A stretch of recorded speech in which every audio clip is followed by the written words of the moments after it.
either subscribe, donate, or get the fuck out. So I got my stimulus check, and it really got me thinking, wow, this virus really is changing the way that we live. I mean, the government is literally giving us money.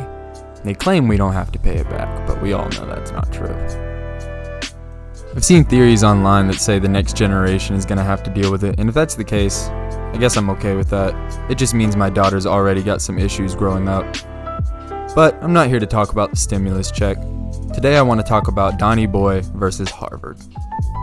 Donald Trump is currently going at Harvard, calling them out, saying they received some relief funds, and saying that they should pay it back immediately because they're already the richest school on the planet. Right? Makes sense. Trump claims that Harvard received money from the $2.2 trillion stimulus bill intended to help small businesses. You may know it as the Paycheck Protection Program. Harvard responded by saying that this was not a part of the Paycheck Protection Program for small business relief. They claimed that it was actually part of an $8.3 billion bill designed to help students pay off their student loans. Does COVID-19 really have us all in such a stir that we've forgotten where all of our money has gone? We can't keep track of it? It just goes to show how much of a joke our government is and how much of a stranglehold COVID-19 has over us right now. There's been a clip rolling around the internet of George W. Bush from back in 2004, I think it was, where he said, "This country's not ready for a pandemic. If a pandemic were to come right now, we would be scrambled to know what to do." I would have to agree. I mean, look what's happened already. We don't even know where our money's going. You even got the governor of Georgia claiming that he wants to reopen businesses within the next week. And how does Trump feel about that? Oh God. Now I'm no governor, so I don't know much about how to run a state.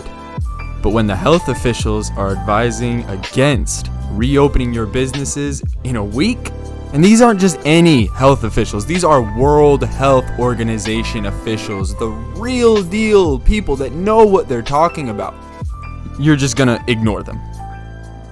Alright buddy, that's cool. You clearly know more about this pandemic and about diseases and about quarantine than World Health Organization officials.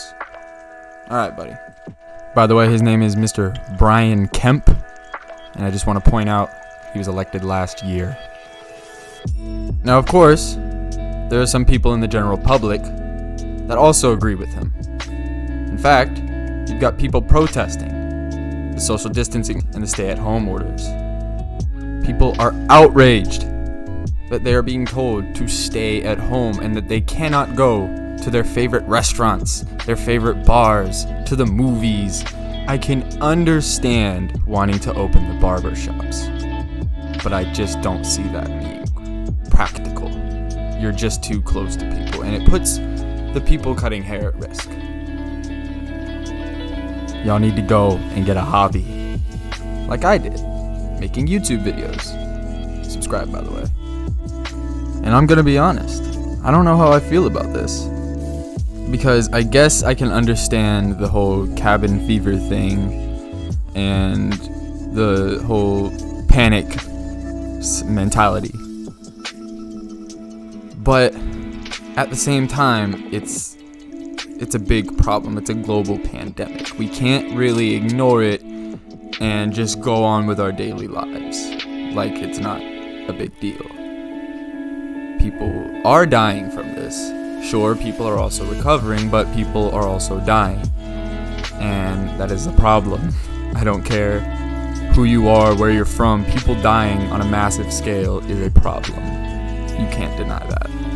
And going back to what President Bush said about us not being prepared for a pandemic to spring up, it could be interpreted a lot of ways, but the way I'm interpreting it is we have really become so attached to our livelihood and the way that we live our lives and the way that our society is built. We've become so accustomed that some of us really can't go without those luxuries and those unnecessary privileges like restaurants, movie theaters, being able to go out and spend money, shopping malls, places like that.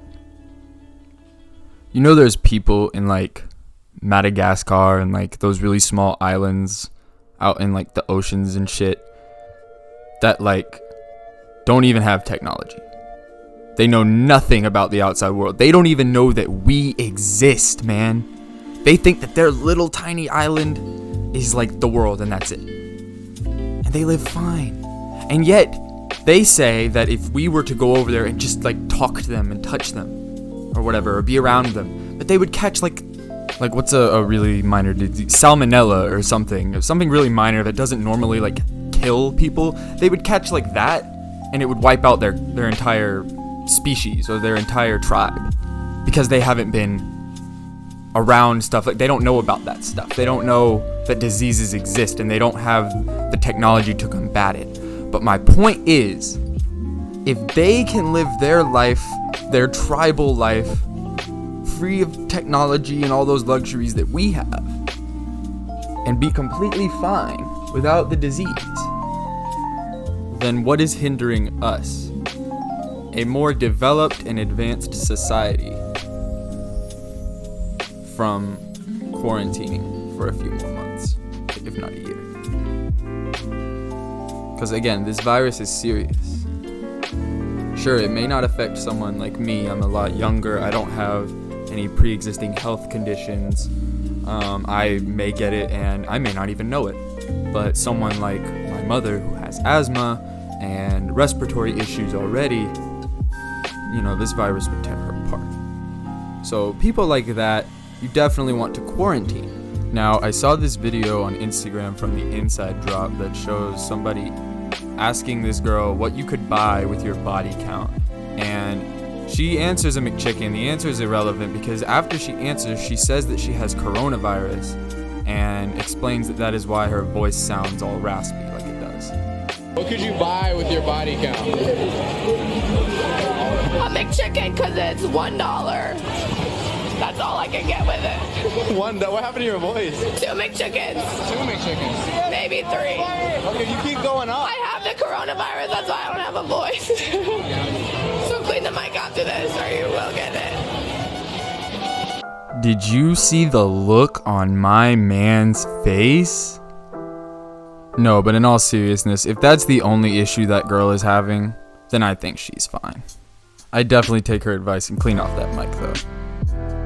Anyways, what I'm trying to say is, I think we should all listen to the government right now, because none of us know what we should do. Neither us, the government, I don't even think the World Health Organization knows what we should do right now. But the thing that we all can agree on is, quarantining is the best move right now. And protesting over it is only going to make it worse. So, stay home, guys.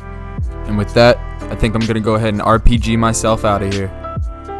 I hope you guys enjoyed hearing me babble on about nothing today.